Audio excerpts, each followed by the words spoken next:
Hello बच्चों, स्वागत है आपका अपने चैनल डिफेंस ट्यूटर में। आज की इस वीडियो में हम बात करने वाले हैं कोस्ट गार्ड, नाविक, जीडी, डीबी और यांत्रिक के लिए स्टेज 1 सेक्शन 1 साइंस के प्रैक्टिस सेट नंबर 15 को। इससे पहले हमने आपके लिए 14 और भी प्रैक्टिस सेट्स को दिया है, तो जिन्होंने भी उन सभी प्रैक्टिस सेट्स को नहीं देखा है तो प्लेलिस्ट से जाकर आप देख सकते हैं। और आज का जो हमारा प्रैक्टिस सेट होगा यह आपके चैप्टर इलेक्ट्रिसिटी से बेस्ड होगा। तो चलिए स्टार्ट करते हैं इस वीडियो लेक्चर्स को। बच्चे, आपसे रिक्वेस्ट रहेगा कि वीडियो को ज़्यादा से ज़्यादा देखिए, ज़्यादा से ज़्यादा वीडियो को आप दोस्तों में शेयर कीजिए और ज़्यादा से ज़्यादा आप हमें सपोर्ट कीजिए। आप ज़्यादा से ज़्यादा अगर सपोर्ट करते हैं तो हम आपके लिए रेगुलर वीडियो कंटेंट ला पाते हैं और अच्छे से डबल मेहनत से हम मेहनत कर पाते हैं। देखिए, कोई भी टीचर्स बच्चे तभी मेहनत करता है जब उसको बच्चे सपोर्ट करते हैं, जब उनके बनाए गए लेक्चर्स को बच्चे देखते हैं, तभी किसी टीचर्स को भी लगता है कि हाँ, हमारे बताए गए बच्चों इसे फॉलो कर रहे हैं, देख रहे हैं, तो हमें और मेहनत से अच्छे से और वीडियो बनाने चाहिए। ठीक है, तो चलिए बस आप ज़्यादा से ज़्यादा सपोर्ट करें, आपकी सपोर्ट की ज़रूरत है हमें, तो बस सपोर्ट करें आप। ठीक है, इससे ज़्यादा हम आपको कुछ नहीं बोलेंगे।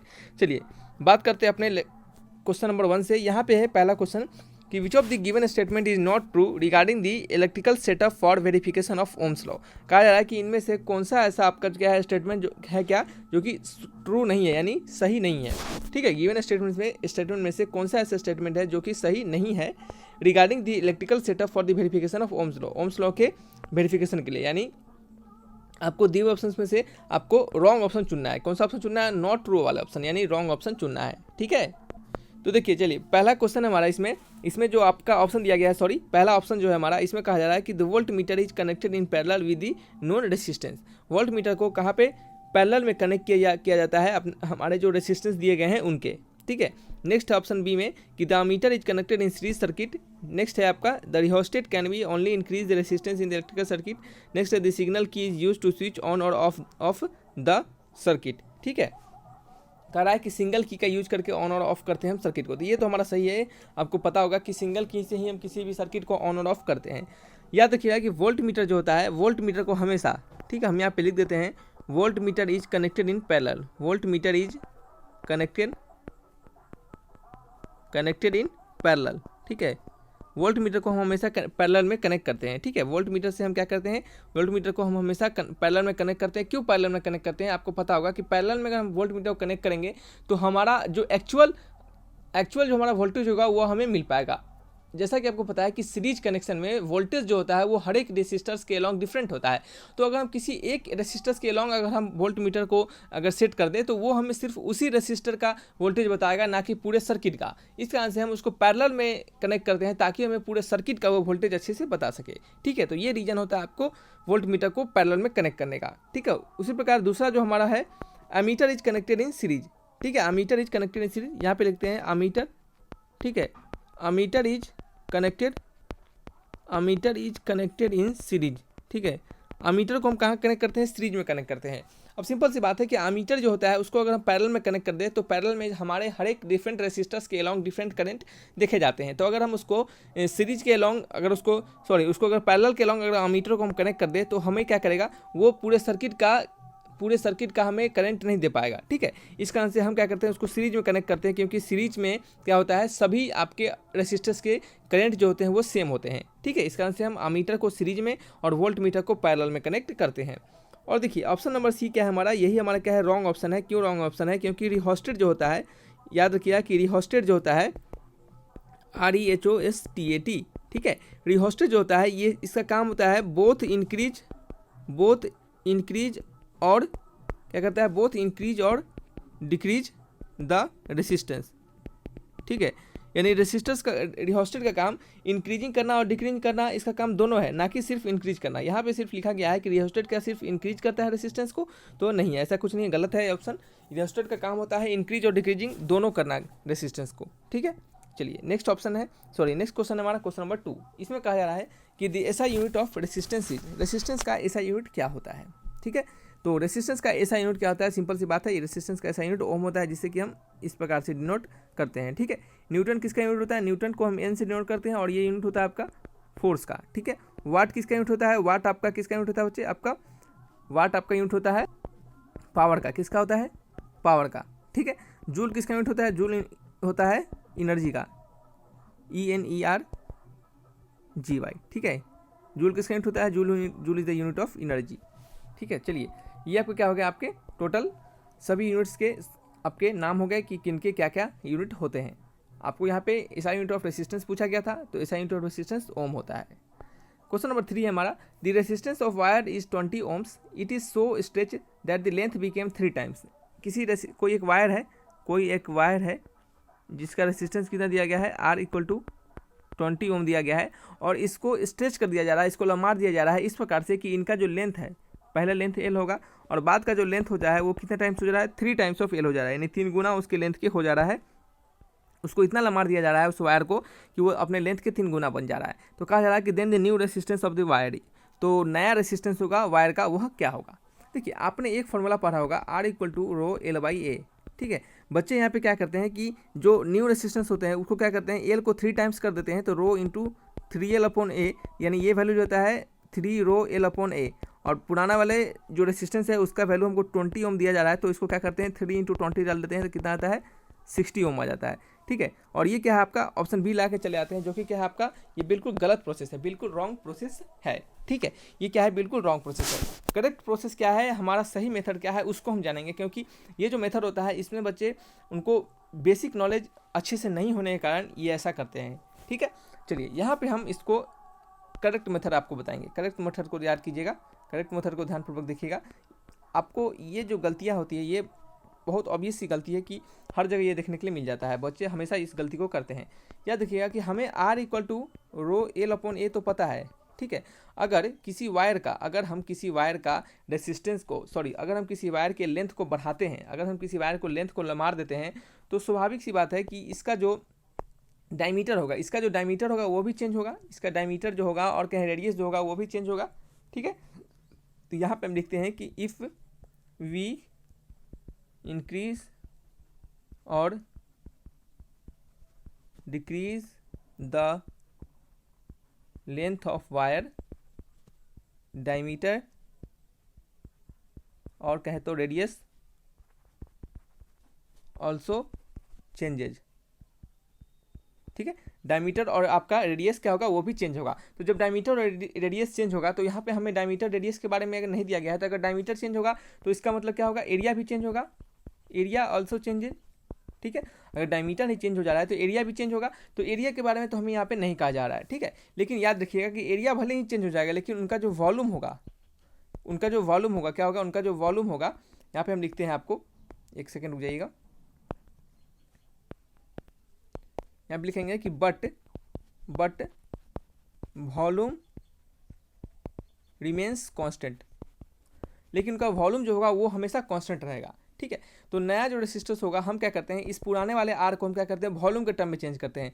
हमें एरिया के बारे में नहीं पता, लेकिन लेंथ का इंक्रीमेंट हमें पता है, तो हम उसको क्या करेंगे, इसको हम वॉल्यूम के टर्म में चेंज कर ले, तो हमारा क्या होगा, नीचे वाला क्वांटिटी कांस्टेंट हो जाएगा, रो पहले से कांस्टेंट है, ऊपर एल है नीचे ए है, अगर नीचे एल और ऊपर एल दोनों से ऊपर नीचे एल से मल्टीप्लाई कर देते हैं, तो हमारा क्या हो जाएगा, देखिएगा रो ये एल स्क्वायर हो जाएगा, नीचे हो जाएगा ए इंटू एल, और ए इंटू एल को हम क्या कहते हैं, ए इंटू एल को हम वॉल्यूम के नाम से भी जानते हैं। तो आर क्या हो गया हमारा, अब आर का नया formula rho L square upon भी, क्या हो गया, रो एल स्क्वायर अपॉन भी, जहाँ पे रो कांस्टेंट है और भी हमारा कांस्टेंट है, रो कांस्टेंट है और भी कांस्टेंट है। ठीक है, तो आर क्या हो गया, डायरेक्टली प्रोपोर्शनल हो गया एल स्क्वायर के, आर क्या हो गया, डायरेक्टली प्रोपोर्शनल हो गया एल स्क्वायर के। ठीक है, तो ये आपका फॉर्मूला क्या होगा, इस जगह पे काम आपको आएगा। ठीक है, बाद का जो लेंथ है एल डैश कितना दिया गया है, वो हमें दिया गया है 3 टाइम्स ऑफ एल। ठीक है, आर डैश निकालना है, तो क्या होगा आपका, इस फॉर्मूला से क्या होगा, R1 इक्वल टू के टाइम्स ऑफ एल स्क्वायर। ठीक है, या फिर कह सकते हैं R इक्वल टू के टाइम्स ऑफ एल स्क्वायर। ठीक है, के क्या है यहाँ पे आपका कांस्टेंट है, किसका कांस्टेंट है, रो अपॉन भी का कांस्टेंट है। ठीक है, आप ऐसा भी समझ सकते हैं। तो यहाँ पे आर डैश क्या हो जाएगा आपका, ये हो जाएगा के टाइम्स ऑफ एल डैश का स्क्वायर, इसको क्या करेंगे, डिवाइड कर देंगे, तो ये R upon R dash equal to क्या हो जाएगा, के से के कट जाएगा, ये हो जाएगा L square upon L dash का स्क्वायर। ठीक है, तो आर अपॉन आर डैश, या फिर चलिए इसको क्या करते हैं, रेसिप्रोकल ले लेते हैं, R dash upon R is equal to L dash का स्क्वायर, यानी 3l का स्क्वायर अपॉन क्या हो जाएगा, एल का स्क्वायर। तो R dash upon R is equal to 9l square upon क्या होगा, एल स्क्वायर, एल स्क्वायर से एल स्क्वायर कट गया, आर डैश इक्वल टू क्या हो गया 9 इंटू आर, और आर डैश इक्वल टू क्या हो गया 9 इंटू आर का वैल्यू 20 है, तो 9 टू 18 यानी 180 ओम। नया जो रेसिस्टेंस होगा उसका वैल्यू कितना होगा, 180 ओम होगा।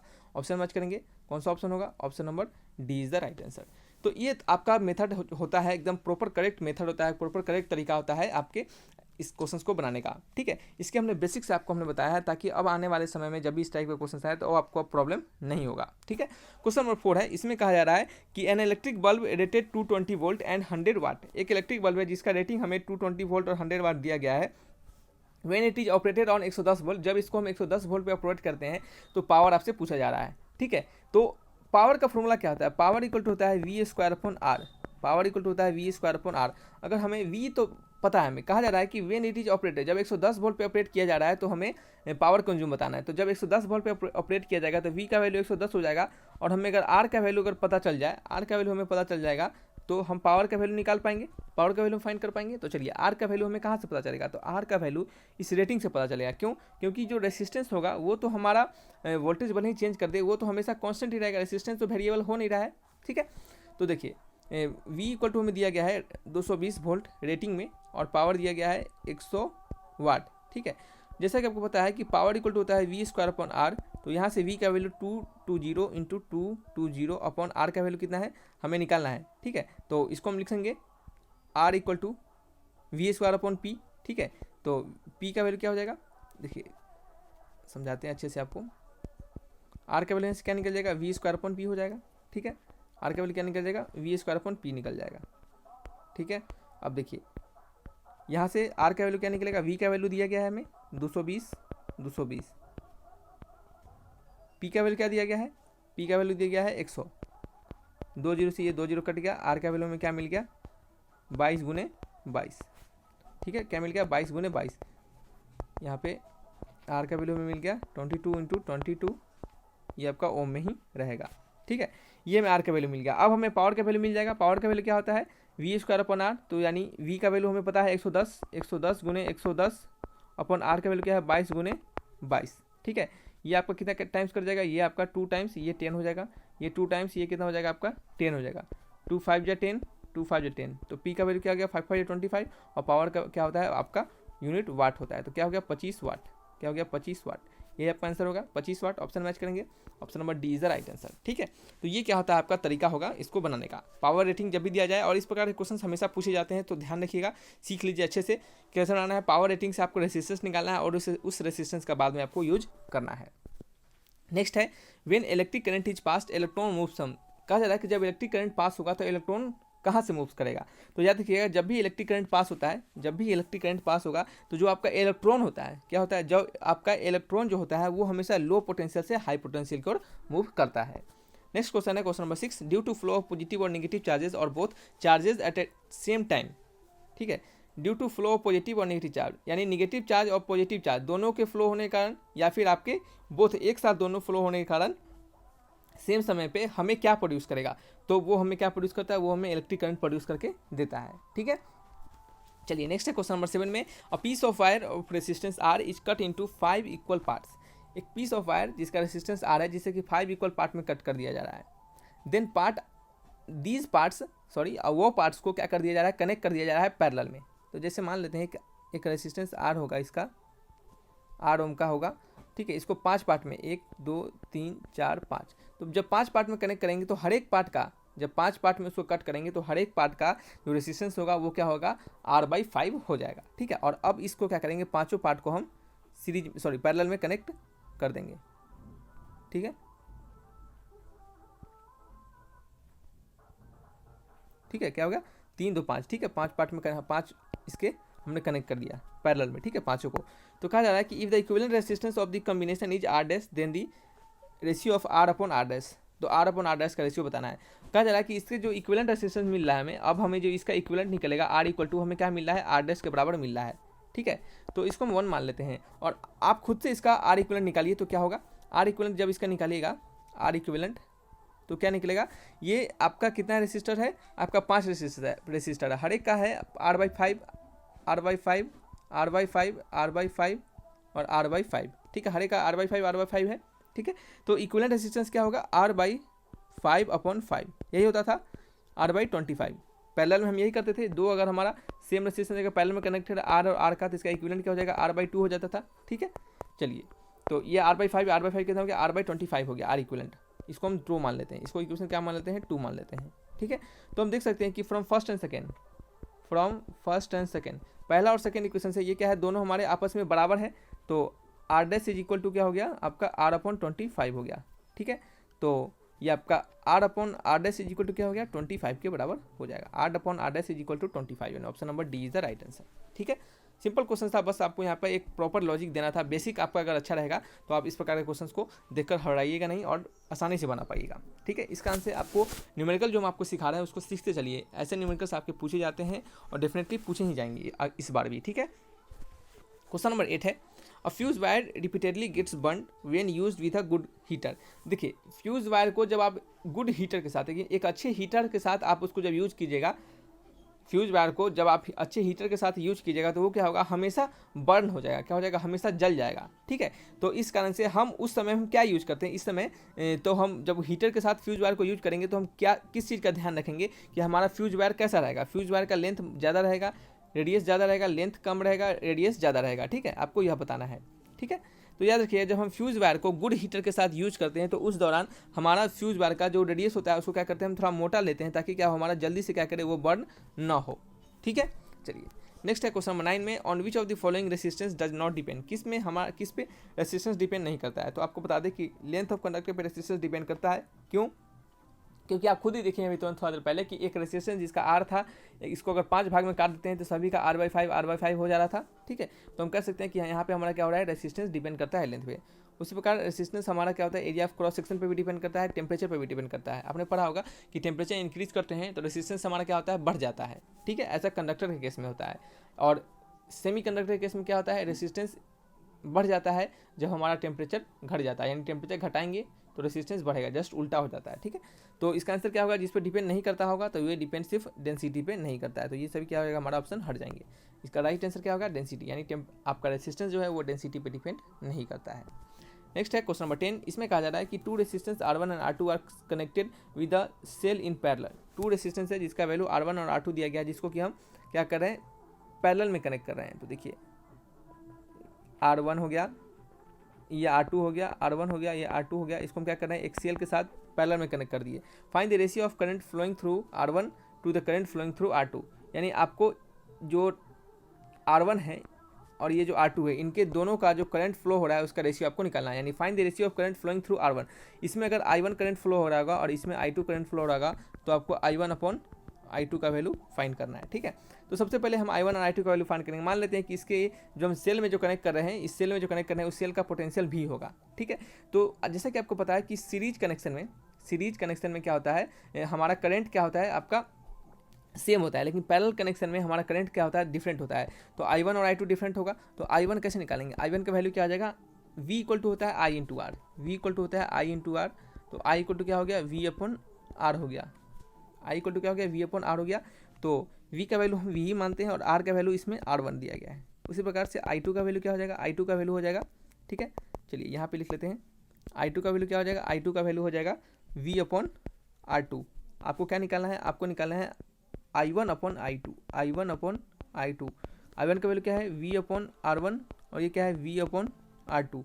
V से V कट जाएगा, वैल्यू क्या हो जाएगा R2 अपॉन R1, क्या हो जाएगा R2 अपॉन R1। तो I1 अपॉन I2 का वैल्यू क्या निकल गया, R2 अपॉन R1 निकल गया। ऑप्शन मैच करेंगे R2 अपॉन R1, यानी option number B is the right answer.